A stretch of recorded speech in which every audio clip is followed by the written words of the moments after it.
కానీ ఈరోజు సమాజంలో ముఖ్యమంత్రిగా బాధ్యతలు చేపట్టిన తర్వాత తెలంగాణ సమాజాన్ని గమనించినప్పుడు యువకులు, చదువుకున్న వాళ్ళు, డాక్టర్లు, ఇంజనీర్లు కూడా వ్యసనాల వైపు బానిసలవుతున్నారు. ఒక పక్కన డ్రగ్స్, రెండవ పక్కన గంజాయి లాంటి మాదక ద్రవ్యాలను వినియోగిస్తున్నారు.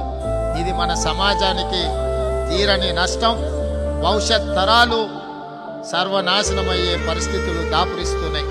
అందుకే మిత్రుడు సతీష్ గారిని నా విజ్ఞప్తి, ప్రతి ఆదివారం మీ ప్రార్థనలో తప్పకుండా ఈ సమాజానికి గంజాయి, డ్రగ్స్ పీడ విరగడి కావడానికి అవసరమైన సూచనలు మీరు భక్తులకు ఇవ్వడం ద్వారా ఒక సందేశాన్ని ఈ దేశంలో ఉన్న 140 కోట్ల జనాలకు చేరే విధంగా మీరు ఒక సామాజిక బాధ్యతను తీసుకోవాలి.